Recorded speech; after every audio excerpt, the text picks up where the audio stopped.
Saudara-saudariku yang seluruhnya tanpa kecuali kita semua, semoga senantiasa berada dalam naungan rahmat Allah Subhanahu wa Ta'ala, baik di dunia dengan sifat rahmannya, pun di akhirat dengan kemuliaan rahimnya.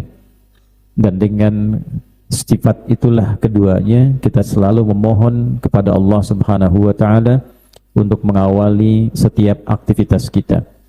Saking pentingnya dua hal ini, Nabi hingga memberikan penekanan yang sangat kuat dan mengatakan, atau kama qala sallallahu alaihi wasallam, kullu amrin dhi balin la yubda'u fihi bi bismillahirrahmanirrahim fahuwa aqta fahuwa abtar.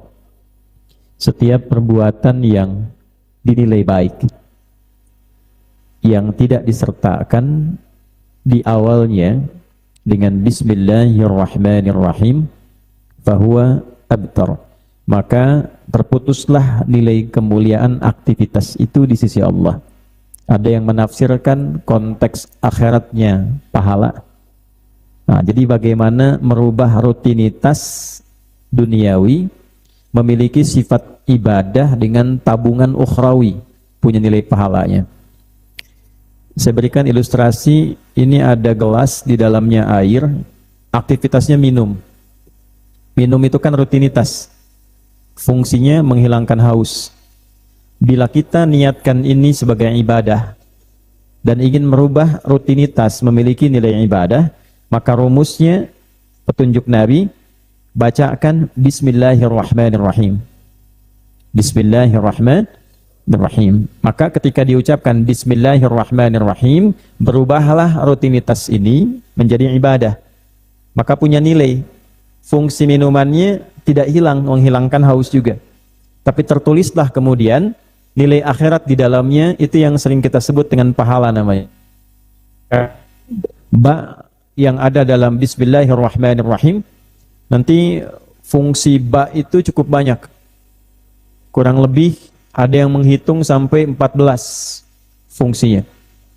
Di antara 14 itu nanti ada sababiyah, ada ghayah, ada musahabah, ada ilsaq. Sababiyah, sebab, alasan kita minum. Ya, jadi kalimatnya bismillahirrahmanirrahim, asyrabu bismillah. Saya mau minum karena Allah. Jadi kalau minumnya karena Allah, tidak mungkin menyentuh minuman yang tidak disukai Allah. Maka sifat rahim Allah diturunkan dengan niat seperti itu, menuliskanlah kemudian itu sebagai pahala. Malaikat diperintahkan tulis. Maka berubah ini menjadi ibadah, sifatnya hasanah. Setiap perbuatan hasanah punya nilai akhirat 10 poin. Itu ada di Al-Quran surah ke-6 ayat 160. Man jaa bil hasanati falahu asyru amthaliha. Siapa yang mengerjakan satu perbuatan bernilai hasanah, maka mendapatkan poin 10. Nah, jadi hitungannya bukan dunia, karena konteksnya akhirat. Maka hukum akhirat yang berlaku. Ada yang kemudian membandingkan dengan ibadah yang dilakukan di dalam masjid. Sekali masuk 25 poinnya. Jarak satu ke dua 500 tahun. Dua ke tiga 500 tahun. Dan seterusnya. Nah, itu nanti dikonfirmasinya di mana? Di akhirat. Sifat rahim Allah kemudian memberikan pembuktian atas janjinya itu, ditampakkanlah sebelum kita meninggal, sebelum berpindah. Ini bekal kamu nanti saat pindah alam, ini nih ada bekalnya. Maka ditampilkanlah itu dalam keadaan kita akan berpisah dengan dunia, sehingga melahirkan ketenangan pada diri kita, yang ketenangan ini dihasilkan dari proses ibadah. Ada ketenangan yang dihasilkan dari proses selesainya masalah, itu sakinah namanya. Punya masalah, lalu selesai, hati kita lapang, itu sakinah. Kalau kita ibadah, lalu berdampak pada ketenangan jiwa, itu namanya tumakninah. Karena itu ruku' sampai tumakninah. Bukan sekedar ruku', tapi merasa tenang dalam ruku'. Sujud sampai tumakninah. Sehingga nanti merubah keadaan jiwa kita, dampaknya kepada jiwa setelah ibadah itu merasa lebih tenang. Nah, jiwa yang mendapatkan sifat tumakninah itu disebut mutmainnah. Maka kalau biasa minum pakai bismillah, itu ada ketenangan pada jiwa, ada sifat tumakninah. Kalau kerja menggunakan bismillah, ada sifat tumakninah. terakumulasilah kolektivitas tumaninah itu menjadi sifat bagi jiwa disebut mutmainnah. Jiwa itulah nanti yang akan bereaksi saat kita bersiap meninggalkan dunia. Nafasnya berpindah, sifat tumaninahnya muncul. Menyertai nafas itu disebut dengan tumakninah, berubah jadi mutmainnah. Maka dikonfirmasi di Quran surah ke-89 ayat 27 sampai ayat 30. Ya ayyatuhan nafsul mutmainnah, irji'i ila rabbiki radiyatan mardiyah. Nah, bagaimana bisa radiyah mardiyah? Allah ridha, kita ridha, karena sering kita merubah kegiatan itu sekedar rutinitas menjadi ibadah. Orang yang membiasakan ibadah, bicaranya ada ibadah, memandangnya ibadah, minumnya ibadah, di rumah tangganya ibadah, belajarnya ibadah. Orang yang membiasakan rutinitas menjadi ibadah disebut abdun namanya. Jamaknya ibadun. Maka kegiatan kita sebagai ibad ini ditampilkanlah mutmainnah, nafasnya, ibadnya dipanggil. Biat fadkhuli fi ibadi wadkhuli jannati. Maka ditampilkan hasil aktivitas kita akumulasi selama berkehidupan. Nah, inilah fungsi akhiratnya. Rahmannya menjadikan fungsi materi dunia yang kita gunakan itu memiliki nilai keberkahan. Jadi di dunia itu berkah, di akhirat itu pahala. Jelas ya? Apa itu berkah? Ziyadatul khair wastimraruhu. Bertambahnya nilai kebaikan yang melekat pada benda yang kita konsumsi itu, dan konsisten kebaikan itu dibawa dalam kehidupan. Contoh, ini ada air misalnya, diminum. Apa perbedaan air ini menjadi berkah dengan sekedar menghilangkan haus? Walaupun sedikit diminum, haus hilang, tapi ketika dia menjadi berkah, fungsinya bertambah. Hausnya hilang, tapi nanti dia akan berubah, bertransformasi menjadi energi positif kebaikan yang mengeluarkan banyak ekspresi kemuliaan dalam hidup. Walaupun minumnya sedikit, tapi dia jadi energi positif untuk berbuat baik. Makannya sedikit, tapi karena berkah, kebaikannya bertambah. Kok bisa orang dulu itu penghasilannya sedikit, 10.000 itu banyak gitu. Ya, tapi kalaupun sebulan cuma 10.000, karena itu menjadi berkah, bicaranya selalu baik. Perbuatannya baik. Dan orang sepakat, orang itu baik gitu. Nah, itulah berkah. Pakaian itu apa tandanya berkah? Ketika digunakan membawa manfaat, bukan hanya sekedar tampil, ya, punya perubahan, semua serba dibeli tapi belum tentu melahirkan fungsi. Nah, itu syahwat namanya.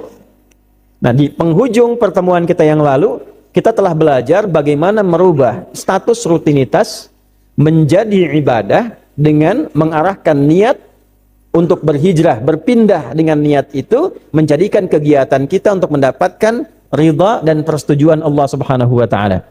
Maka di pertemuan lalu kita bahas hadis tentang innamal a'malu binniyat wa innama likulli imri'in ma nawa. Faman kanat hijratuhu lillahi wa rasuli fa hijratuhu ila Allahi wa rasuli. Faman kanat hijratuhu lid-dunya yusibuha aw imra'atin yankihuha ayatazawwajuha fa hijratuhu ila ma hajara ilaihi. Nah, dari berapa bulan kita belajar hadis itu, berapa yang sudah kita praktekkan minimal berhijrah bagi seluruh anggota tubuh kita supaya fungsinya mendapatkan keberkahan dan rahman Allah di dunia ini. Nah, ini matanya sudah berubah belum? Pancaran kolbu dari niat sudah sampai ke telinga belum? Sudah sampai ke lisan belum? Sampai ke ujung kaki.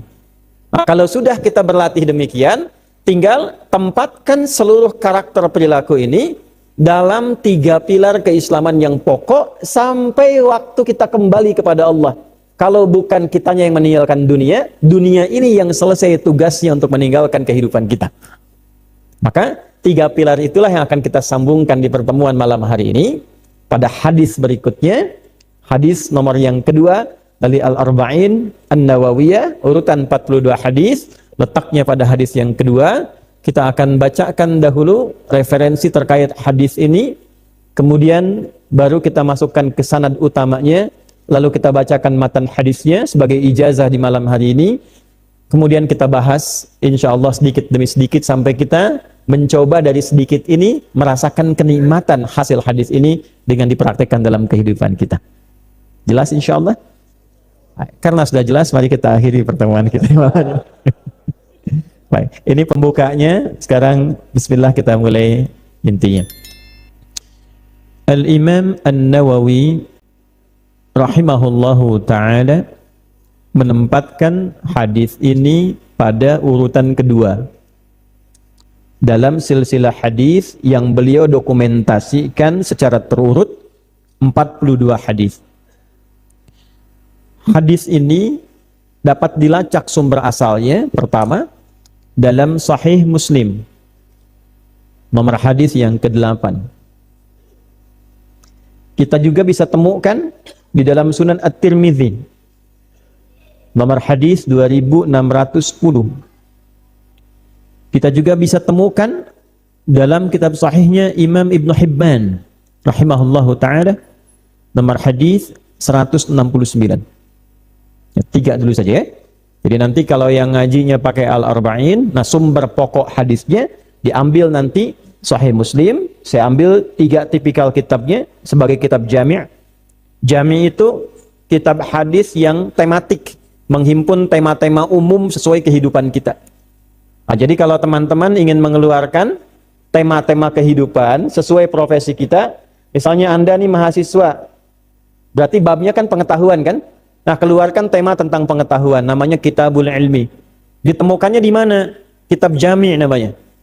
Ya, di Masjid Jami' belum tentu. Ya, nah di kitab Jami' itu ada. Nah, kitab Jami' misalnya yang utama Sahih Al-Bukhari. Ya, di Sahih Al-Bukhari 97 tema, tema ketiga Kitabul Ilmi. Kitab Bad'ul Wahyi, Kitabul Iman, Kitabul Ilmi. Misalnya teman-teman ada yang aktif di dunia usaha. Ya, yang berdagang atau berbisnis dan seterusnya, ya, itu nanti bisa lihat di Kitabul Buyu', topik tentang bisnis. Ya, teman-teman yang di pemerintahan misalnya, di urusan birokrasi dan turunan-turunannya, di Sahih Muslim nanti ada Kitabul Imarat. Ya, bab tentang tata kelola pemerintahan. Demikian seterusnya. Maka di sini kitab jami'nya nomor hadis yang ke-8. Kitab sunannya kita ambil Sunan Abu Tirmidzi, ya. Kita dapati di nomor hadis tadi yang saya sampaikan 2610. Ya. Kemudian At-Tirmidzi ini menarik.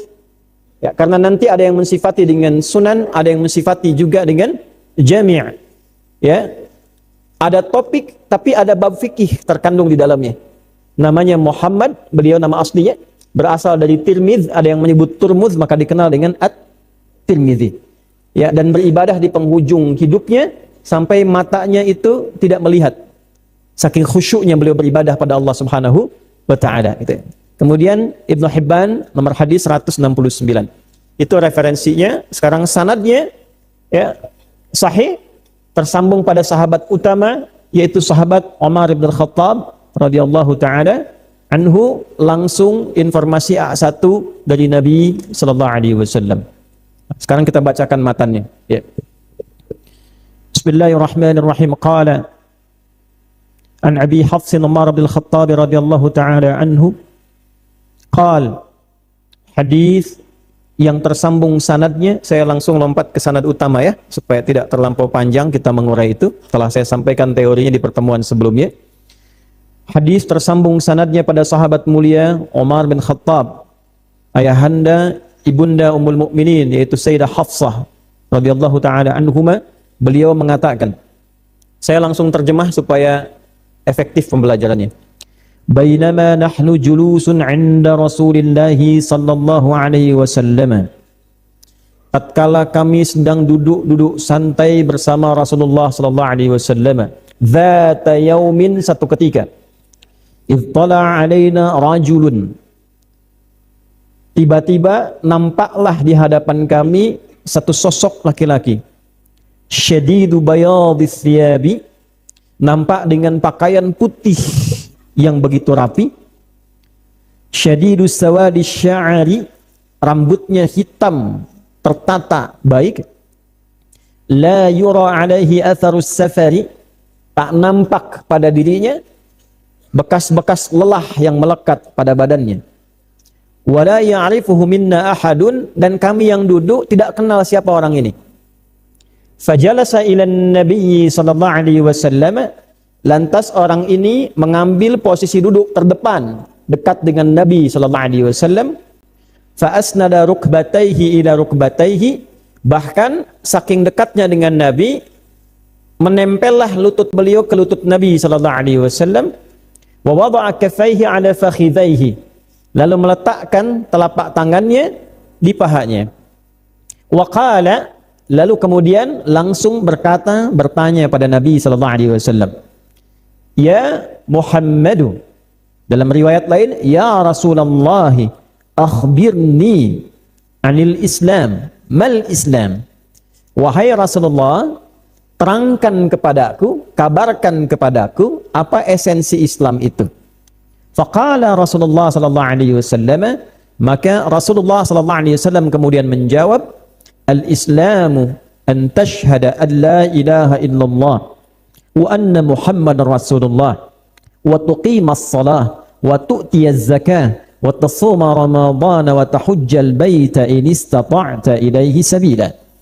Nabi mengatakan, pokok keislaman itu adalah engkau bersaksi dengan serius dan sepenuhnya untuk menetapkan bahwa tidak ada Tuhan yang layak dipertuhankan dan disembah kecuali hanya Allah Subhanahu wa taala, lalu mempraktekkan kebertuhanan itu dengan berkomitmen bersaksi sepenuhnya dan sesungguhnya bahwa Muhammad sallallahu alaihi wasallam adalah utusan Allah yang terakhir.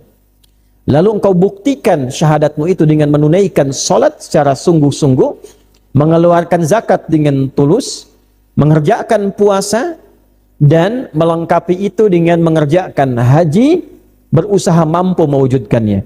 Qala sadaqta. Orang ini tiba-tiba mengatakan, engkau benar. Fa'ajibna yas'aluhu fayusaddiquh. Umar dalam hatinya komen, kami merasakan heran, orang ini bertanya tapi membenarkan jawaban Nabi. Dia nanya, Nabi jawab, dia bilang kamu benar. Baik, ya, ini kan Rasul yang jawab, dikonfirmasi. Kemudian dia bertanya lagi, akhbirni anil iman, mal iman. Tolong sampaikan padaku, ajarkan padaku apa pokok-pokok iman itu. Al-imanu, pokok iman itu, an tu'mina billahi wa malaikatihi wa kutubihi wa rusulihi wal yaumil akhiri wa bil qadari kullihi khairihi wa syarrihi. Pokok iman itu engkau yakin sepenuhnya tanpa ragu kepada Allah, kau yakin sepenuhnya akan kehadiran malaikat yang bertugas, engkau yakin sepenuhnya ada panduan-panduan hidup yang telah Allah turunkan untuk mengatur kurikulum kehidupan kita. Engkau yakin sepenuhnya ada Rasul yang ditugaskan untuk menjelaskan panduan kurikulum kehidupan itu. Engkau yakin sepenuhnya bahwa hidupmu terbatas, bahwa akan tiba kiamat yang mengakhiri kehidupan ini. Dan engkau yakin sepenuhnya bahwa hidup kita itu teratur. Ada aturan tentang kebaikan, ada aturan tentang keburukan, dan ditetapkan jalan hidup kita sesuai ketentuan Allah Subhanahu wa taala. Qala sadaqta. Dia respon lagi, engkau benar. Fa'ajibna yas'aluhu fayusaddiqah. Kami heran lagi, dia bertanya, dia membenarkan. Kemudian, faqala akhbirni anil ihsan, mal ihsan. Ia bertanya lagi, kabarkan padaku, terangkan padaku tentang ihsan. Apa itu ihsan? Faqala Rasulullah sallallahu alaihi wasallam, maka Rasulullah sallallahu alaihi wasallam kemudian menjawab, al-ihsanu an ta'budallaha ka'annaka tarahu fa in lam takun tarahu fa innahu yarak. Perhatikan terjemahannya. Engkau menjadikan seluruh aktivitasmu sebagai ibadah karena Allah dan merasa diawasi dalam menunaikan ibadah itu oleh Allah sekalipun engkau tak mampu menatapnya. Qala sadaqta. Dia bertanya lagi, akhbirni anis sa'ah. Fi riwayatin ukhra, mata sa'ah.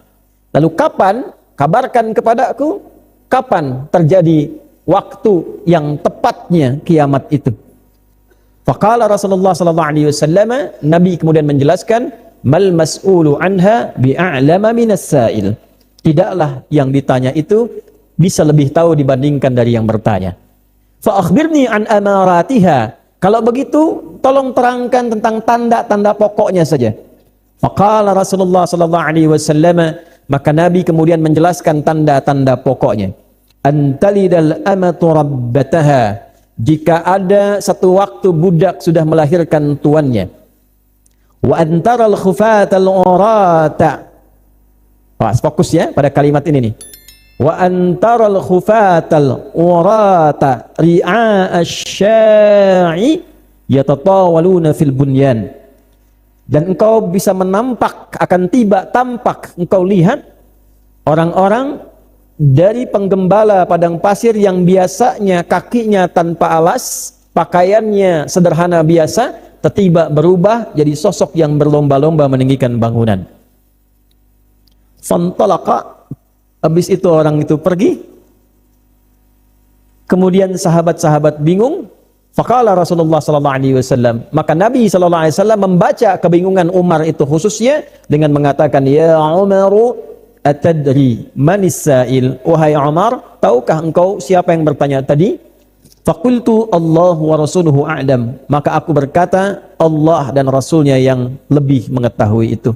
Faqala Rasulullah sallallahu alaihi wasallam, maka Nabi sallallahu alaihi wasallam kemudian menjawab, huwa Jibril atakum yu'allimukum dinakum. Yang datang tadi itu Jibril, sedang menyamar menjadi murid sekaligus guru. Dia datang untuk mengajarkan pokok-pokok agama kalian. Rawahu Muslim. Itu hadisnya. Matannya sudah, hadisnya sudah, terjemahannya sudah. Sekarang kita masuk pada syarahnya. Siap insyaallah? Baik ya. Nanti mana itu yang falah ya, satu saf. Ini belum dipraktekin nih. Nanti yang kajian berikutnya sebelum masuk nih, yang mau masuk ngambil saf pertama dites hadisnya dulu ya. Baru boleh masuk tuh. Supaya dia istiqomah ya dalam naungan hadis-hadis Nabi sallallahu alaihi wasallam ya. Nanti yang pertama tes DKM-nya. Karena masjidnya istiqamah. Siap Kang ya? Baik. Siap ya? Sepakat ya? Sepakat. Kalau nggak begitu tidak ada motivasi kita. Jadi nanti kita berjalan itu dibimbing oleh hadisnya yang sudah ada pada diri kita. Jadi cahaya. Ya, jadi kita membayangkan untuk beraktivitas itu hadisnya yang muncul. Ya, perbaiki niatmu, minum sudah jadi ibadah belum gitu kan? Hadisnya yang muncul. Nah, nanti Islam, iman, ihsan pun ketika dipraktekkan hadis itu muncul. Kelihatannya panjang, tapi kalau sudah hafal, pendek.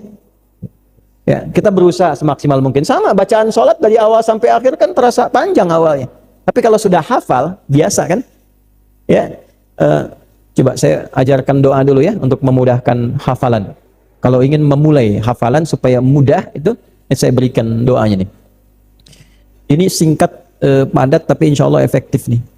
Bismillahirrahmanirrahim. Allahumma paksain.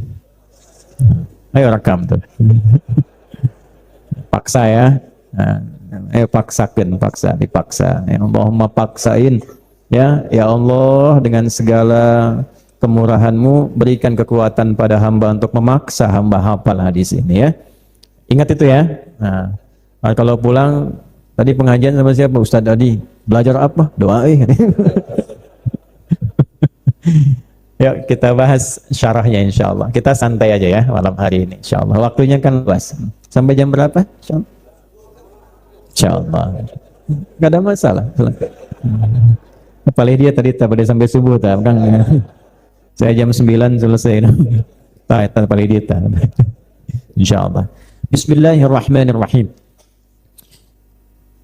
Hadis ini sanad utamanya tersambung pada sosok mulia Sayyidina Umar Ibn Al-Khattab radhiyallahu taala anhu. Saya bahas singkat saja supaya waktunya efektif. Nanti profil berikutnya teman-teman bisa baca dengan lebih luas.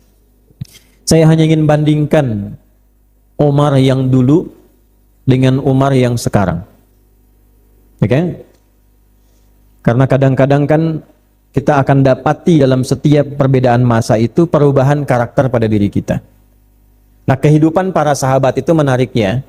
Semua yang mereka jalani sebelum Islam dengan setelah Islam itu memberikan perubahan karakter yang menginspirasi, dan setiap profesinya itu melahirkan kurikulum yang bisa ditiru dengan meraihkan kesuksesan sesuai dengan masanya.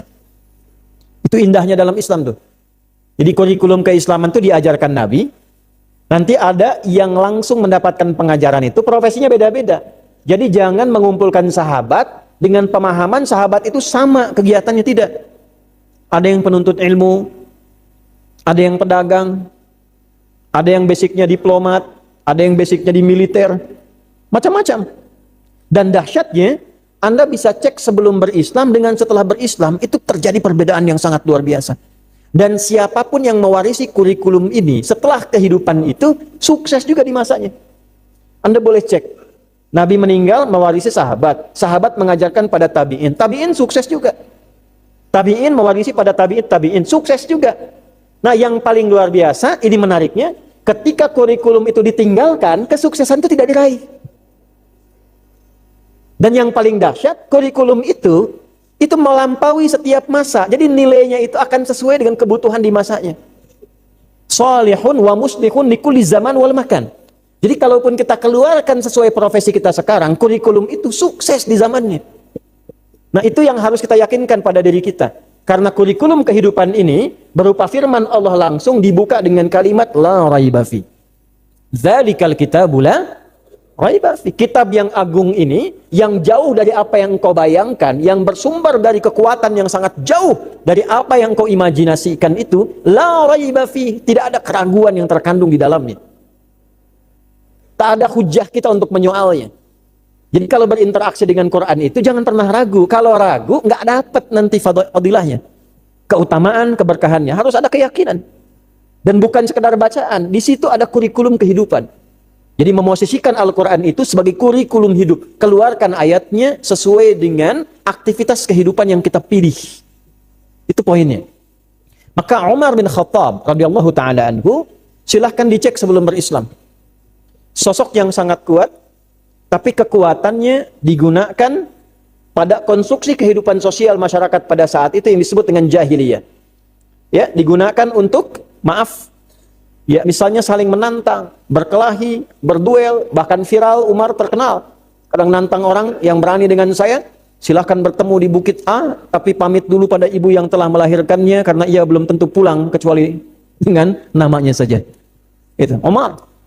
Pemikir yang handal, tapi pikirannya digunakan untuk membentuk suatu ide-ide kreatif, ya, bahkan ekonomis, tapi ditempatkan pada situasi yang salah. Sehingga setelah beliau masuk Islam, kadang mengenang itu tuh kadang ketawa sendiri, bisa nangis sendiri. Contoh saking jeniusnya, beliau bisa membaca pasar. Ini banyak orang jualan Tuhan, tapi produknya cuma dua sumbernya. Satu, dari kayu, namanya sonam, jamaknya asnam. Kalau Anda baca Al-Quran menemukan asnam, itu namanya berhala yang dibentuk dari kayu. Dua, wathan, jamaknya authan, yang dibentuk dari batu, dipahat. Sumber cuma dua. Umar peluang pasar. Orang datang itu kan lapar, kadang ada dari luar kan. Dia bikin Tuhan versi roti. Dibuat dari roti itu. Ya, jadi dia bisa tes pasar itu. Bagaimana tiba-tiba pasar bisa melirik itu gitu. Dia bikin versinya pakai roti, dia pasarkan sendiri. Tuhan, Tuhan, Tuhan, Tuhan. Oh, jahiliyah jangan dilawan. Gak akan menang, Pak. Gak akan menang. Gak akan menang lawan jahiliyah itu. Begitu dibikin dia jualan, siang-siang panas. Melebihi panas kota Cimahi di siang tadi itu. Wah, itu panas banget. Dulu kebangetan panasnya itu. Jadi saking panasnya, sudah. Lapar, lelah, dia simpan itu. Tuhan rotinya di atasnya. Dia katakan, ya Lata ini, Tuhan Lata, tolong toleran sedikit saja pada saya sekarang. Ana ju'an, saya lapar. Pinjam sebentar tanganmu. Nanti saya bikin lagi kan ya. Itu sampai selesai, di jalan dia pasarkan, bayangkan ada Tuhan cacat juga dia. Setelah itu hilang, habis Tuhannya. Jadi kalau mengenang peristiwa itu, beliau ketawa sendiri. Kadang-kadang kan kita juga kalau mengenang peristiwa masa lalu, kadang suka senyum-senyum sendiri kan. Nah, Umar demikian. Ya, ayat-ayat tentang khamar. Khamar itu segala yang merusak akal gitu ya. Bisa dikumpulkan sekarang dalam bentuk narkotika, bentuk macam-macam, bisa minuman keras dan sebagainya. Dulu fokusnya di minuman. Ya, makanya tadi saya katakan di awal, jangan lawan pola pikir jahiliyah karena nggak akan menang. Khamar, mabuk dulu, itu yang pemula. Yang prematur, pemula, itu 5 kali sehari. Anda bayangkan, jahiliyah tuh. Ya, nggak bisa dilawan tuh. 5 kali sehari. Bayangkan yang profesional bagaimana. Itu yang pemula. Ya, jadi nggak usah bikin tandingin jahiliyah, nggak akan menang. Nah, saya gambarkan demikian. Tapi nanti ayat-ayat tentang pemberhentian mirasan tiga itu, khususnya dalam hal mabuk-mabukan, itu turunnya berdasarkan pengamatan Umar tentang perilaku masyarakat, lalu memohon kepada Allah lewat Nabi, ya Rasulullah, kiranya diturunkan wahyu oleh Allah untuk menghentikan kebiasaan minum-minuman ini. Umar. Apa yang terjadi? Setelah beliau masuk Islam, berubahlah karakternya. Yang tadinya keras, kekuatan fisiknya diarahkan pada ketegasan yang melahirkan keadilan. Maka dikenallah beliau dengan gelar Al-Faruq, yang seorang pembeda. Tampil beda karena menempatkan kekuatan fisiknya untuk menegakkan keadilan. Saat orang-orang menggunakan kekuatan fisiknya hanya untuk meningkatkan nilai dan tingkat kriminalitasnya, Umar tampil beda. Sehingga saking luar biasanya kekuatan yang digunakan, viral, jangankan manusia, setan pun lihat Umar lari. Ya, Nabi mengatakan itu, ada orang-orang yang luar biasa dengan kekuatannya, kekuatan fisik yang diisi oleh nilai keislaman, keimanan, keihsanan, itu membentuk karakter paripurna yang saking paripurnanya, jangankan manusia, setan lari. Anda bisa bayangkan? Satu tuh. Kejeniusannya diarahkan pada hal yang positif akhirnya. Ya, maka apa yang terjadi ketika beliau kemudian mewarisi kepemimpinan sepeninggal sahabat mulia Abu Bakar As-Siddiq radhiyallahu taala anhu, maka beliau mulai menganalisis kebiasaan Nabi, mendekati orang-orang, kadang ke pasar, bersentuhan dengan masyarakat, ya, hidup. Maka diterapkan dalam konteks kepemimpinan formal pada masa itu, maka muncullah teori belusukan. Umar. Makanya orang yang sering belusukan sering disebutkan Umar bin Khattab versi modern. Kan? Coba lihat ya. Ini saya lagi bahas hadis ya, tolong jangan dikait-kaitan macam-macam nih. Gitu. Nah sekarang ada AI. Tadi saya baru dapat pertanyaan, Ustadz, apakah ini betul dari Ustadz? Gambarnya saya, narasinya bukan dari saya. Tersebar di grup WA bahwa doa istri itu lebih mustajab dibandingkan dengan doa ibu, gitu kan? Nah, menyebar itu. Atasnya gambar saya. Nah, tidak ya, saya tidak pernah mengatakan demikian. Artinya apa? Kondisi-kondisi tadi. Akhirnya apa yang terjadi? Umar. Dan hebatnya, kadang belusukannya nggak bawa staf.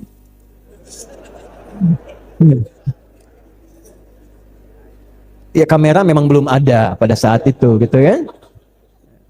Seorang ibu dengan anak-anaknya, anaknya kelaparan, tidak ada makanan, ibu itu menggoreng-goreng batu dengan minyak pasir. Maksudnya pasirnya seakan-akan jadi minyak, batu ditaruh di situ. Digoreng untuk menandakan pada anak, ini mama sedang masak ya, tunggu sampai matang, kalian tidur dulu.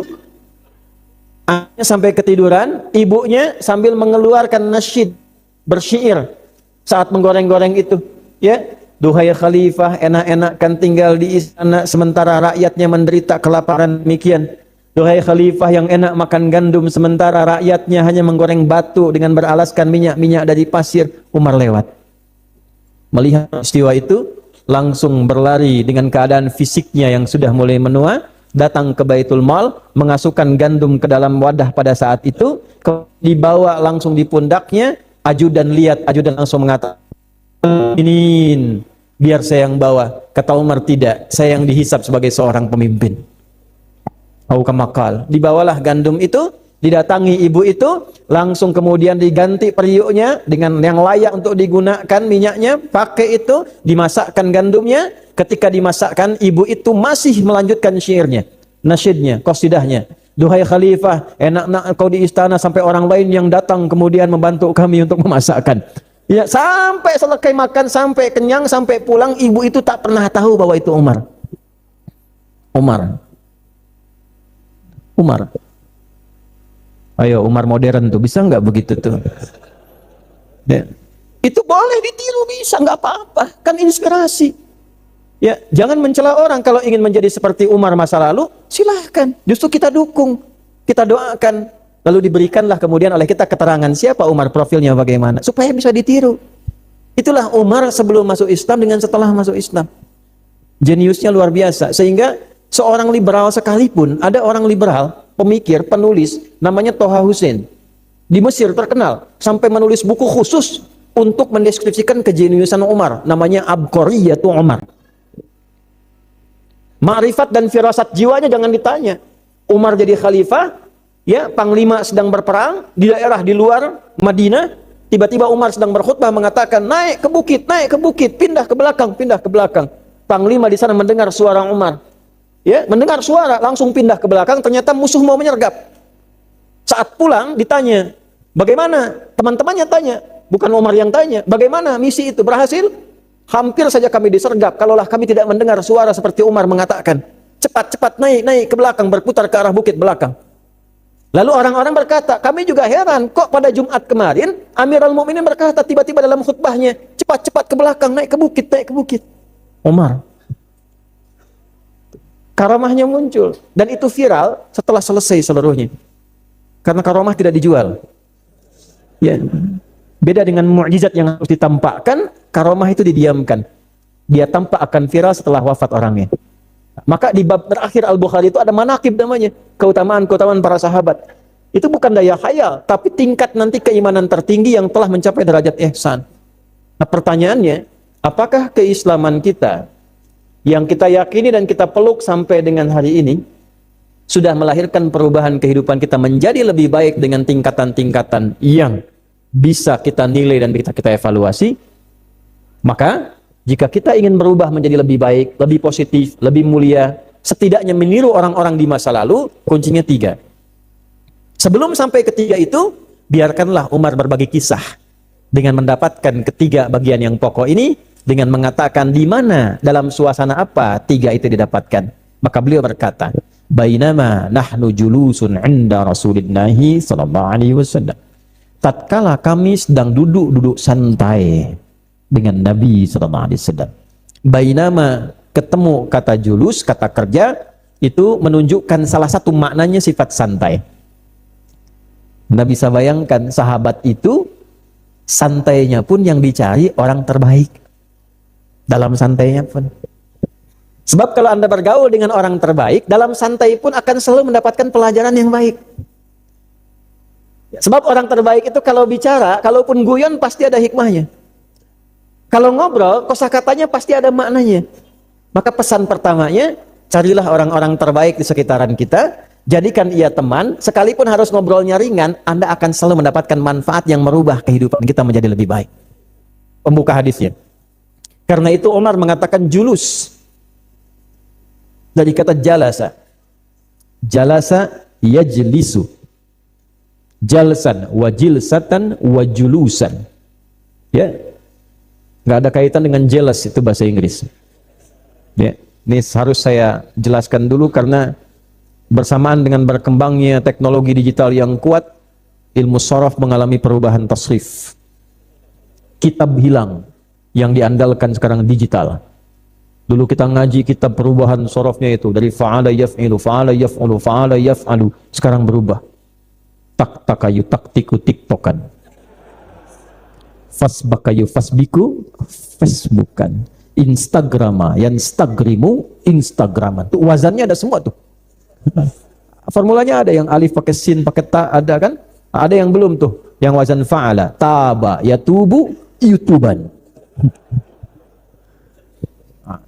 Jalasa bukan sekedar duduk, asalnya berpindah dari posisi rendah ke tinggi. Lawannya qa'ada. Qa'ada, qaf ain dal, berpindah dari posisi tinggi ke rendah. Jadi kalau saya sedang berdiri begini, lalu saya ingin turun posisi rendah, duduk. Maka dalam bahasa Arab ini disebut qa'ada namanya. Kata perintahnya uq'ud. Sifatnya qu'ud dan duduk. Orang sholat berdiri.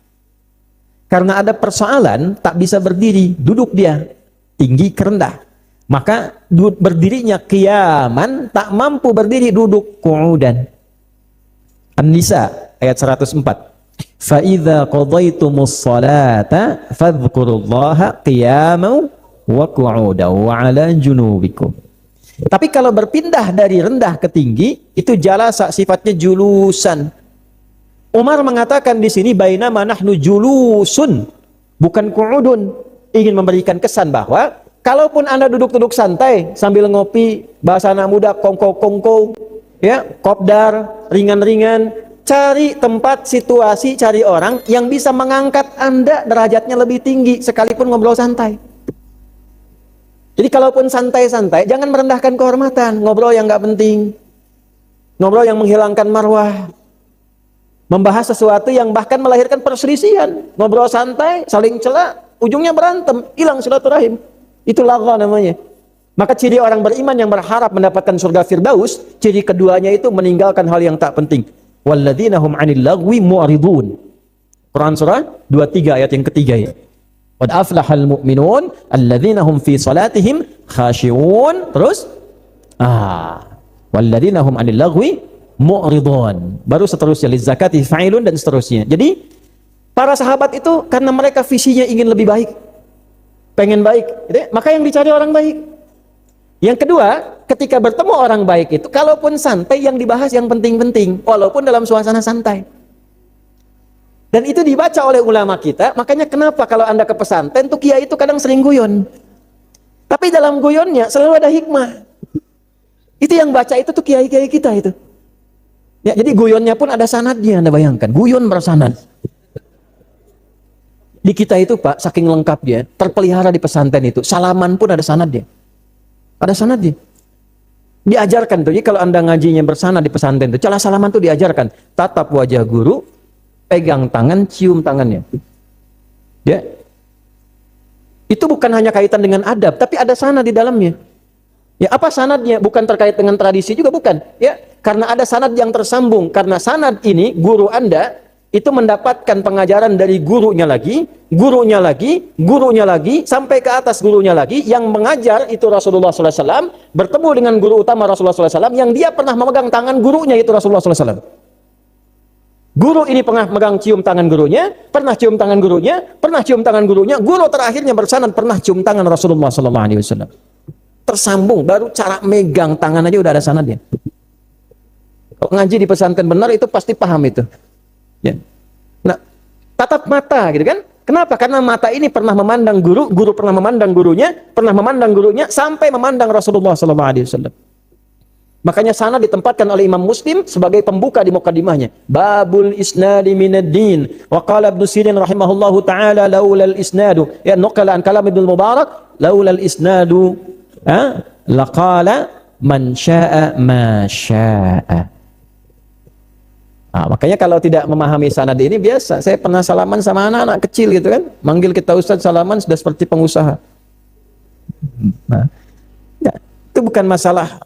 Bukan masalah mengkultuskan, tak ada kultus di sini, nggak ada, adanya sanad. Dan itu diatur nanti dalam bab-bab tentang ya pengajaran. Nanti ada kitab-kitab yang sangat menarik untuk dikaji itu, pembahasan itu. Ya, nanti umumnya di Kitabul Adab. Ya, sampai diatur cara masuk majlis bagaimana. Imam Nawawi itu pernah ngarang kitab namanya At-Tibyan fi Adab Hamalatil Quran. Diatur cara masuk. Kalau Anda masuk, Syekh sudah ada seperti apa cara masuknya, bagaimana menyapanya. Kalau orang belum datang, Syekh duduk, Anda datang, Assalamualaikum, duduk. Kalau orang sudah penuh, Anda datang bagaimana? Apakah boleh nerobos orang atau duduk di tempat dia berada? Itu diatur semua. Ya, sehingga apa? Yang didapatkan keberkahan dalam ilmu. Itu julus namanya. Ya, julus. Nah, itu carilah orang-orang dimanapun Anda beraktivitas. Anda di kampus cari orang baik. Kalau diskusi, hasilkan sesuatu yang bermanfaat. Sayang waktu berjalan, saudara. Waktu berjalan, tidak bisa diulang. Berapa banyak dari perjalanan waktu 24 jam sehari yang hilang sia-sia. Tapi tidak dilarang kita untuk bercanda. 169 kurang lebih hadis Nabi tentang canda. Kadang Nabi sampai ketawa, gerahamnya kelihatan. Canda Nabi banyak. Datang seorang nenek kepada Nabi dengan pede mengatakan, "Ya Rasulullah, ya aina ana fil jannah?" Ya Rasulullah, nanti saya di surga di mana? Nabi mengatakan, "Ma kunti fil jannah," nenek enggak ada di surga. Sedih nenek itu pulang. Dia berpikir, saya ibadah sampai jadi nenek-nenek enggak ada di surga. Ketemu Omar, lagi-lagi Omar ngelihat, "Ma biki, kenapa nek?" Ataitu Nabi sallallahu alaihi wasallam fas'altuh. Saya datang ke Nabi SAW lalu saya bertanya, "Aina ana fil jannah?" Nanti di surga saya di mana? Faqala ma kunti fil jannah. Nenek enggak ada di surga. Umar ketawa. "Kamu lagi ketawa?" katanya. "Kamu lagi ketawa." "Sadaqah Rasulullah." Rasul benar. "Benar di mana?" katanya. Karena memang di surga tidak ada nenek-nenek. Karena saat ke surga semua akan berubah menjadi remaja yang cantik dan indah lagi. Nenek senang. Pulang dengan wajah girang gitu kan. Itu. Nabi itu canda tapi ada hikmahnya gitu. Dengan cucunya bercanda. Kalau umrah itu bisa dilacak tuh, jalan kemana, ngantar ke Awali, yang sekarang daerah Awali itu bawa susu, kadang bercanda. Tapi candanya terukur. Ya kan? Nabi sujud, cucunya bercanda naik ke atas karena belum paham kan? Ya kan? Ya, ketika naik Nabi lama kan? Sahabat bingung kenapa nih lama, situasi apa kan? Ya, tapi sedang memberikan kenyamanan. Setelah kemudian keluar, baru Nabi bangun lagi. Tapi ada pesannya di situ apa? Kalau Anda sholat dengan lingkaran orang terdekat, ada anak, ada cucu, misalnya kan, lokalisasi dekat Anda. Kalaupun dia bermain, bermainnya dengan Anda. Tidak mengganggu orang lain yang sholat. Tidak juga mengganggu anak orang lain. Jadi kalaupun bermain, dia dalam sholatnya masih ikut, karena dia melihat apa yang dia lihat, dia ingin ikuti, kadang mainnya masih ada. Mainnya dengan Anda. Pernah dengar riwayat, cucu Nabi Hasan dan Husain naik ke pundaknya Abu Bakar saat sujud?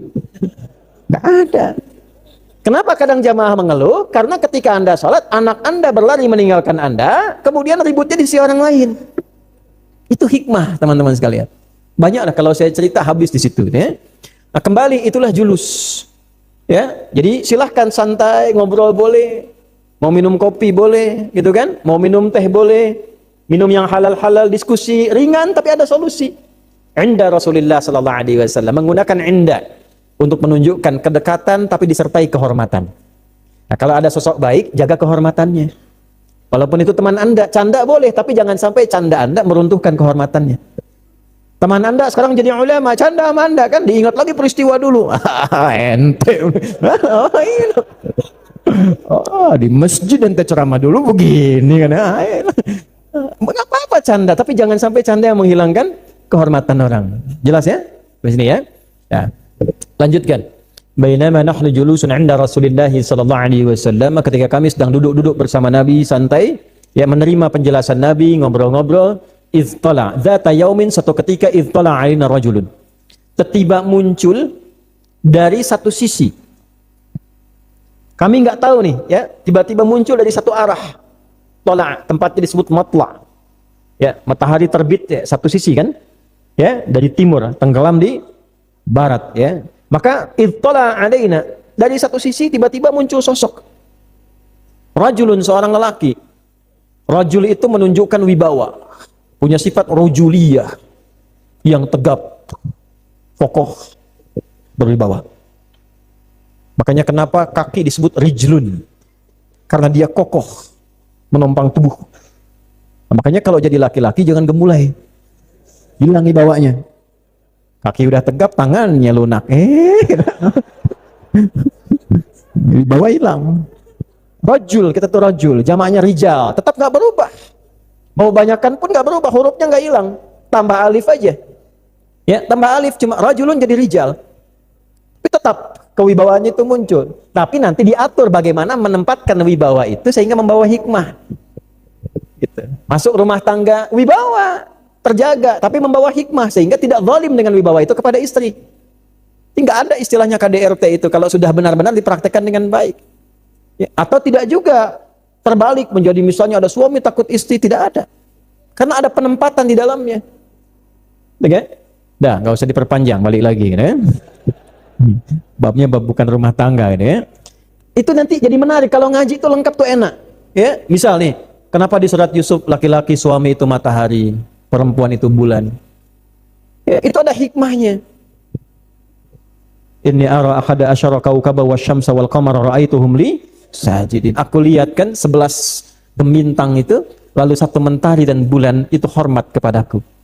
Ditafsirkanlah mentari itu ayah, sekaligus sosok suami. Digambarkan majaznya itu menggunakan matahari yang menyinari, ayah itu memberikan sinar pada keluarganya. Tapi sekaligus juga menyengat, melindungi. Kalau ada yang mengganggu, sengat tuh dengan wibawanya. Tapi juga kalau ibu jemur pakaian basah, sinar matahari mengeringkan. Ada luka di anak, di istri, air mata mengalir, keringkan dengan jemari sinar itu. Gitu. Istri rembulan, tampil indah, tampil cantik, tampil menawan, tampil baik, seperti menatap keindahan bulan. Matahari kan nggak ditatap, tapi merasakan sinar. Tapi bulan kan indahnya ditatap. Gimana caranya anak natap ibu jadi teduh? Suami natap ibu jadi teduh, seperti Nabi Muhammad natap Sayyidah Khadijah. Baru natap, setengah masalah hilang. Rembulan. Itu kan Suami natap ibu, muncul masalah, meteor tuh.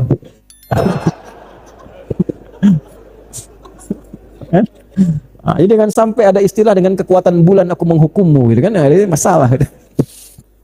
Balik ya. Ittala alaina rajulun, tiba-tiba datang seorang lelaki dari satu sisi yang tegap, yang baik. Syadidu bayadith thiyab, dengan pakaian yang putih bersih. Poinnya putih bersihnya. Ya, karena putih itu melambangkan kebersihan, kebaikan. Putih bayadith syadid menunjukkan kebersihannya. Boleh silakan, misalnya ada baju sesuai dengan karakter kelaki-lakiannya ya. Tapi poinnya bersih. Nggak harus putih, pakai hijau boleh. Silakan. Ya, pakai hitam boleh, tapi dengan karakter kelaki-lakian. Bersih iya, tapi bajunya pink misalnya. Nah, masalah. Nggak sesuai dengan karakter kelaki-lakiannya. Maka datang, dia menggunakan pakaian yang bersih rapi. Jadi pertama, ternyata penampilan itu pun itu memberikan dampak pada diterimanya ilmu dan pengetahuan. Beda teman-teman. Ini kan di akhir tadi diberikan kisi-kisi kan, karena ini Jibril datang menyamar mengajarkan pokok agama. Kalau mengajarkan guru atau murid? Guru, maka guru pun datang dengan penampilan rapi. Anda bayangkan kalau ada orang guru datang ke masjid, ustadz ngajar pakai kaos, pakai peci sengklek gini, gitu kan? Cuman pakai kaos, celana sontog. Enak gak ngajinya? Nggak nyaman. Ini ustadz atau overtime di terminal Cicahem gitu. Bisa. Ya. Tanya, guru juga sama ketika melihat murid itu penampilannya itu mengkhawatirkan, pikiran guru terganggu. Ya, kadang terganggunya bukan begini, guru itu kalau semakin bagus dan bijak, itu nggak mempersoalkan tentang penampilan, keadaan yang datang. Tidak melihat mewah dan tidaknya. Tapi kalau terlihat ada persoalan, dia langsung berpikir, yang pikiran itu nanti menghambat durasi pengetahuan yang disampaikan. Abu Hanifah ngajar, lihat seseorang nih, perhatian bagus, tiba-tiba nggak ada gitu. Penampilan biasa, jadi pikiran, kemana anak ini nggak ada? Rupanya dibawa sama ibunya. Ya, ditugaskan untuk berdagang. Ini dagangan ibu, bikin makanan, ada yang mengatakan kue, yang menjajakan anaknya. Ngaji ke tempat Imam Abu Hanifah, ya tiba-tiba hilang tuh peluang untuk mencari rizkinya. Terganggu ekonomi keluarga, dipanggil anaknya. Sampai berita ke Imam Abu Hanifah, didatangi ibunya. Kenapa? Kami ini butuh di rumah katanya untuk makan. Kalau dia hadir di majlis Anda, kami nggak makan. Apa kata Imam Abu Hanifah? Berapa yang Anda dapatkan dari jualannya selama sebulan? Sekian, sudah, biarkan anak ini ngaji dengan saya, ini saya berikan untuk sebulannya. Maka anak itu kelak tumbuh mewarisi ilmunya Imam Abu Hanifah. Dan dengan temannya jadi dua sosok penjaga mazhab Imam Abu Hanifah. Imam Muhammad, ya. Dan satu lagi, ini dua-duanya ini menarik ya. Ya, ada Imam Syaiban dan juga Imam Muhammad. Di keduanya itu nanti jadi sosok yang menjaga mazhabnya Imam Abu Hanifah. Saking kagetnya jatuh dia tuh. Ya. Kembali teman-teman sekalian. Jadi penampilan ya, perbaiki rapi. Tidak harus mahal, nggak harus mewah. Maksudnya penampilan yang membuat kita itu nyaman untuk ngaji. Syadidus sawadi sya'ari, rambut tertata rapi. Enak. Kan? Wah, kebayang kalau Anda masuk ke sini saya lihat satu rambut kepang 11 misalnya kan. Ini kan rapiin, enak, ya. Sehingga malaikat yang ada di sampingnya pun mendoakan. Oke, teruskan. Syadidus sawadi sya'ri la yura alaihi atharus safari. Ini poin penting, mungkin jarang dijelaskan di poin ini. Tidak nampak pada dirinya bekas-bekas mampir, lelah pada tubuhnya. Jadi kalau ingin ngaji, ingin belajar, ingin ke kampus, di pengajian manapun, fokus. Jangan jadikan sebagai nyambi. Nanti ilmu yang sampai pun hanya sekilas dan sebagian, tidak akan utuh. Gimana pengajian? Istiqomah malam ini? Ya udah, kita makan mie aja nanti sambil ngaji. Nanti yang masuk mie-nya yang banyak, ngajinya sedikit. Ya, kalau banyak mampir, dosen juga begitu. Kalau kebanyakan mampir, nyambinya banyak, yang pokok nggak akan maksimal. Makanya kalau kita ingin mengajar atau bahkan ingin belajar, apa yang pertama diutamakan itu? Siapkan diri kita betul-betul untuk mengajar atau betul-betul untuk belajar. Penampilan sudah bagus, sudah tersisir dengan rapi, sudah siap, fokus. Ngaji, ya ngaji. Perkara nanti ada sesuatu yang ingin kita tuju, selesai ngaji, saya datang. Oke? Ya Allah, itu colenak di depan enak banget gitu kan. Tapi kalau saya nggak datang, tertinggal saya. Bismillah setelah pengajian. Begitu selesai pengajian, colenak habis. Kepikiran. Di jalan sebelum pulang meninggal. Yang terbawa colenak kepikiran. Maka ketika masuk surga, yang terekam di kepalanya itu colenak, ya Allah. Maka turun jawaban, wa utubihi mutasyabiha. Maka diberikan persis seperti yang tergambar. Ting, colenak. Walakum fiha ma tashtahi anfusukum. Di surga itu pengen apa langsung ada. Ting, gitu ya. Nah. Sekali aja, kalau 2 kali ting, jadi ayu nanti. Balik.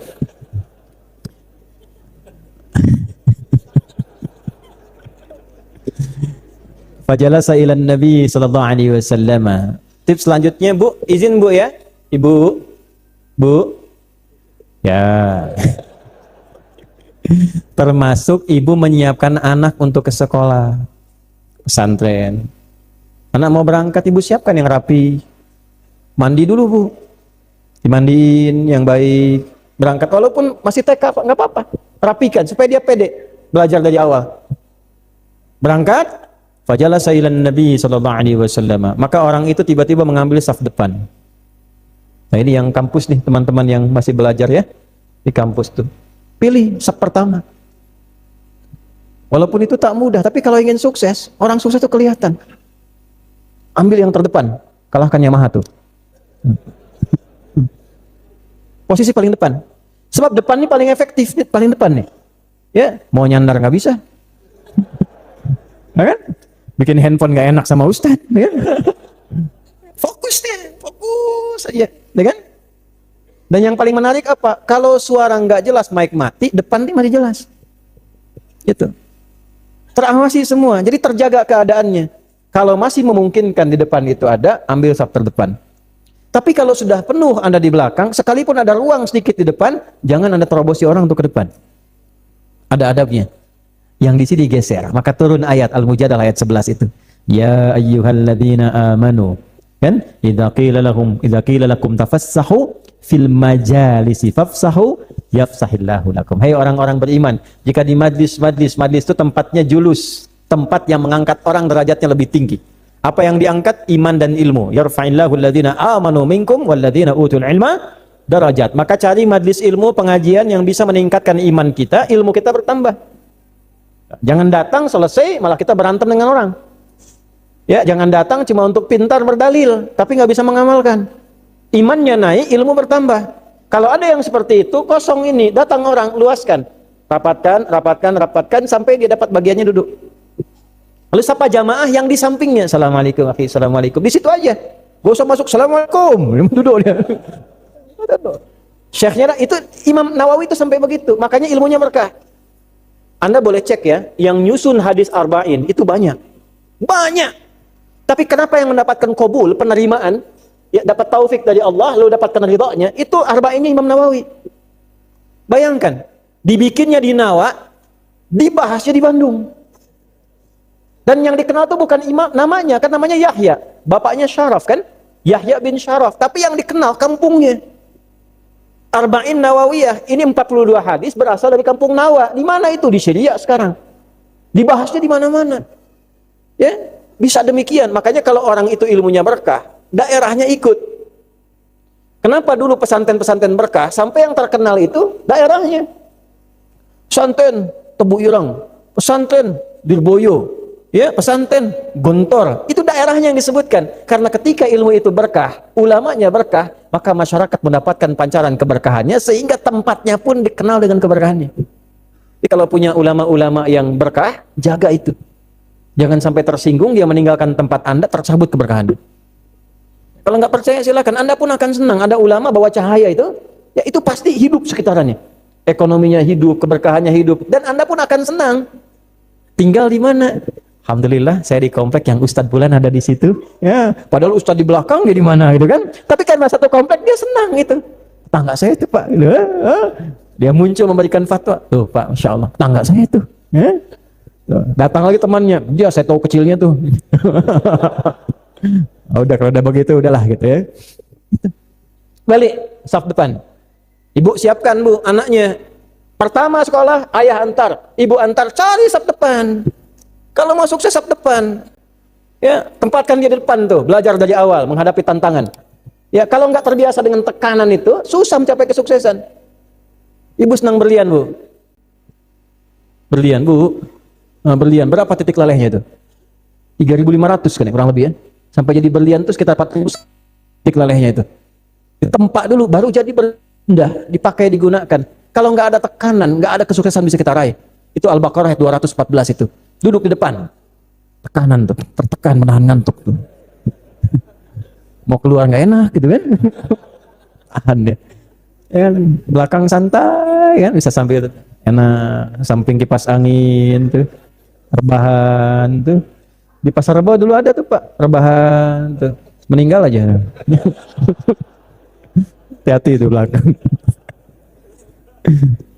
Sep depan Pak. Bawa anak, tempatkan depan. Yang kampus-kampus nih, ya depan. Wah, duduk belakang. Ya, duduk di kelas bangku, deretan belakang. Di dalam kelas penuh dengan obrolan, ngobrol belakang. Titip absen lagi. Ya kan? Kadang jam diatur dulu supaya cepat keluar. Ya kan? Pinjam catatan teman. Tar ujian minggu tenang, situ nggak tenang. Enggak, beda caranya. Ambil sab depan, catat dengan baik. Jangan keluar kelas sampai kita paham. Harus beda antara masuk dengan keluar. Karena bahasanya pakai fikih, tafaqquh. Wa ma kana al-mu'minuna liyanfiru kaffah falawla nafara min kulli firqatin minhum ta'ifah liyattafaqahu fid-din. Tafaqquh itu dari kata faqiha berubah jadi tafaqqaha, taknya menunjukkan kesungguhan, tasdidnya menunjukkan motivasi 2 kali lipat karena tidak mudah menghadapi tantangan. Jadi Anda itu datang dengan keluar, masuk dengan keluar, datang dengan pulang mesti beda. Jangan sama, masuk kampus duduk antara masuk dengan keluar nggak dapat apa-apa. Ngapain duduk di situ? Dan bukan cuma terima, tapi sampai paham. Tahu, paham. Lihat tafaqqahu, berusahalah paham pada apa yang dipelajari. Dengan pemahaman itu kita bisa mengembangkan ide-ide ke depan. Jadi sebuah kreativitas. Nah, ini maju depan. Fajalasa ilan Nabi sallallahu alaihi wasallam wa asnada rukbatayhi sampai saking dekatnya lutut mau nempel. Nah, ini menandakan ada model seperti talaki, lesehan. Ada lagi yang menafsirkan membangun keakraban antara guru dengan murid, tapi dengan tetap menjaga kehormatan. Boleh ngobrol dekat. Jadi guru saat mengajar, jadi teman saat bermain. Gak apa-apa, silakan main bola sama-sama. Ya, main pingpong boleh, main tenis meja, main pedal sekarang tuh silakan aja, nggak apa-apa, bareng-bareng. Dan tidak berubah, tetap sama aja. Oh, di lawannya siapa guru? Oh, tidak berubah karena dengan Ustadz Adi pingpong yang menjadi syariah. Supnya pakai bismillah, bismillahirrahmanirrahim. Kalau mau cemes, alhamdulillah. Kena cemes, astagfirullah. Kan? Pingpong syariah bersama uang, nggak ada itu. Pingpong ya pingpong aja. Ya, tapi ya hormat. Main bola serius, iya. Ya, guru bawa bola tackle ya tackle. Dia cedera, Anda gantikan pengajian kan itu. Kan simpel kan? Nah, balik ya. Nah, jadi bangun keakraban. Nah, dengan akrab itu nanti guru tahu, oh murid ini karakternya begini. Kalau guru-guru dulu itu masuk TK, masuk SD, tahu itu kebiasaannya apa, makannya apa, bajunya gimana. Dulu kami di pesantren itu sampai tahu karakter-karakternya itu. Piring yang dipegang itu apa, ya, dan seterusnya. Nah, kalau cerita kita terlalu detail lah itu hal demikian. Tapi itu poinnya. Silahkan duduk terdepan, tapi dengan sopan. Anda sopan, guru segan. Ya.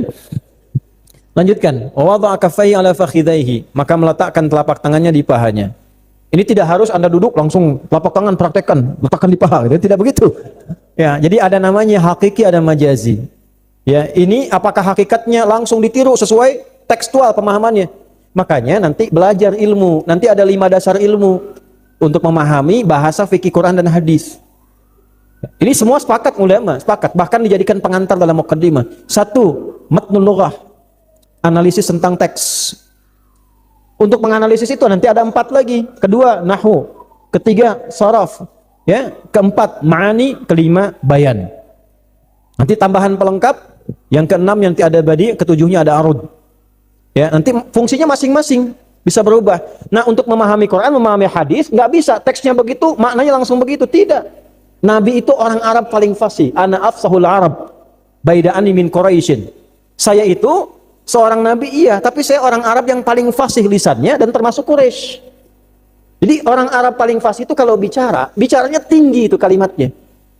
Ya, kalau dia sesuai orang muqtadul hal. Beliau kalau bicara pada orang biasa, kalimatnya biasa. Tapi kalau bicara pada orang yang bias tinggi kalimatnya, maka yang digunakan itu nanti balaghahnya yang keluar, bayannya, ma'aninya. Nah, membaca memahaminya pakai bayan juga, pakai ma'ani juga, itu ada ilmu alatnya. Nggak bisa seketika dipahami, begitu caranya. Celaka nanti. Bisa keliru. Coba peragakan secara tekstual. Nanti besok-besok begitu. Ada meja, ya karena hadisnya meletakkan di atas paha. Karena hadis yang nggak ada meja, nggak pakai meja. Karena duduknya pun sila harus bersandar kepada guru, harus nempel. Nggak bisa begitu, ada maknawi. Oh, tanda kedekatan.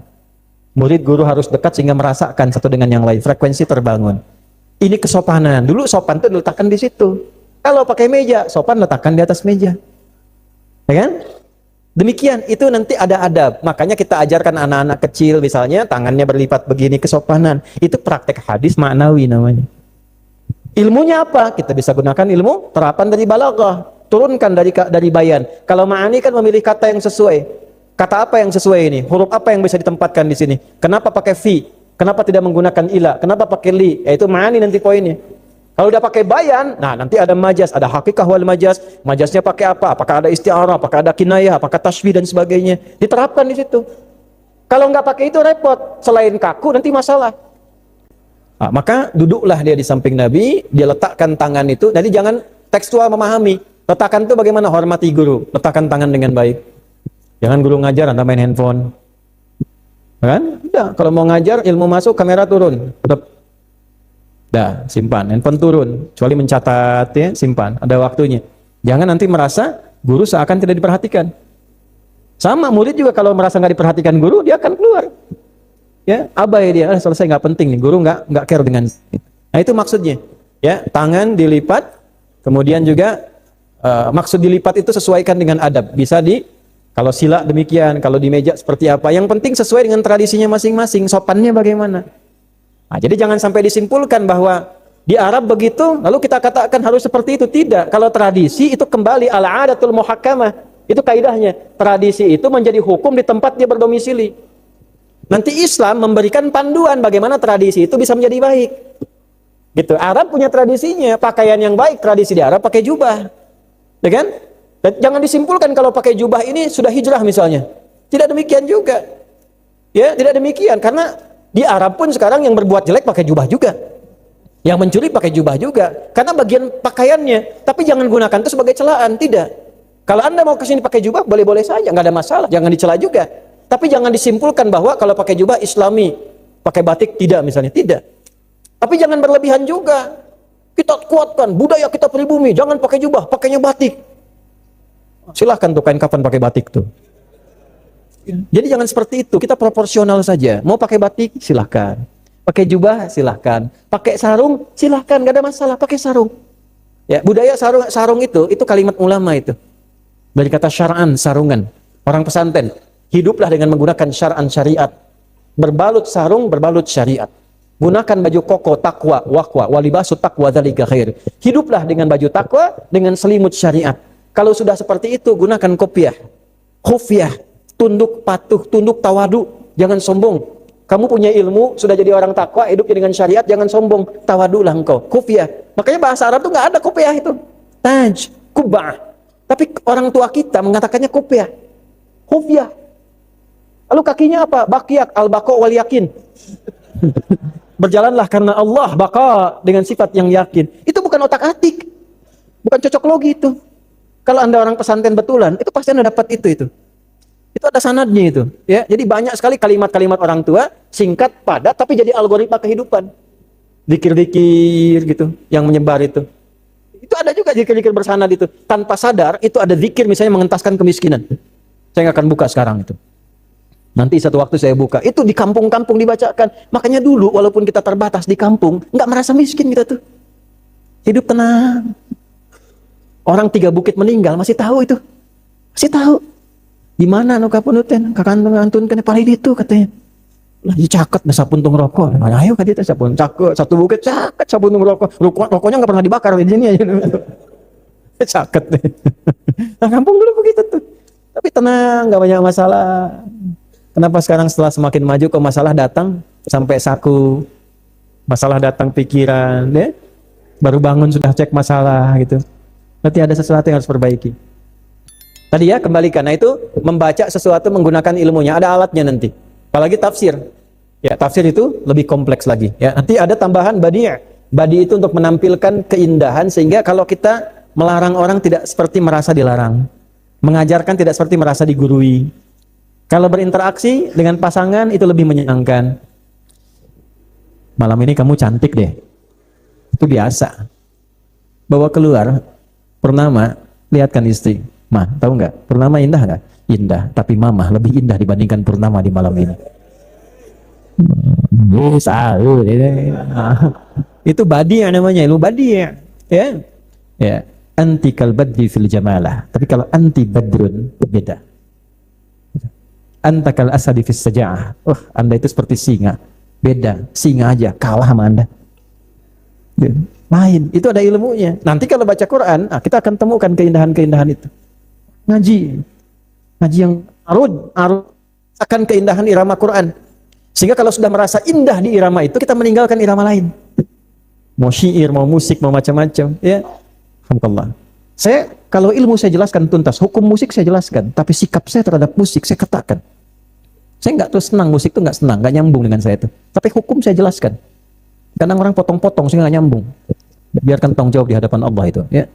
Oh, ini ustadz yang menghalalkan musik, kalimat dia sendiri itu. Saya hanya menjelaskan ini hukum yang menghalalkan ini, dalilnya ini, yang mengharamkan dalilnya ini, yang menganggap makruh dalilnya ini, yang menganggap mubah dalilnya ini, ya, dipaparkan itu. Anda mau ngambil sikap, batasannya ketahui sehingga hisab Anda ringan di hadapan Allah. Sikap saya seperti ini. Nah, Quran itu kalau baca ada irama kan? Apakah itu irama musik? Tidak bisa disebut musik. Syair nggak bisa. Wa ma huwa biqauli syair. Dari mana mengetahui itu bukan syair? Dari mana itu bukan termasuk yang 17 bahar itu? Ada ilmunya namanya arud. Arud itu ada aturan. Nah, irama Quran ketika dibaca itu tidak mengikuti itu. Maka ini bukan kalam manusia, ini kalamullah. Maka nggak bisa baca Quran menggunakan irama musik. Ya, jadi nggak usah macam-macam. Saya belum pernah ada dengar orang misalnya pakai irama madid. Mufa'alatun fa'ilatun tala'al badru alaina. Terus ada imam misalnya Masjidil Haram pakai membaca surat Ad-Duha menggunakan irama madid. Wadduha wal-laili idza saja. Ada. Bubar. Makanya nggak usah aneh-aneh. Nah, kita belajar itu untuk menguatkan Quran. Muncul orang ustadz menghalalkan musik. Jawab betul. Ya, nah itu mesti paham itu. Balik lagi, maka jangan nggak usah aneh-aneh, nggak perlu irama Sunda, irama Jawa, langgam Sunda, langgam Jawa, nggak ada kerjaan. Awas tuh, Imam Istiqomah subuh menggunakan Al-Fatihah pakai irama Manuk Dadali. Iyyaka na'budu wa iyyaka nasta'in. Hantam saja itu. Nah, jadi ilmu tuh dipakai di tempatnya, paham kita.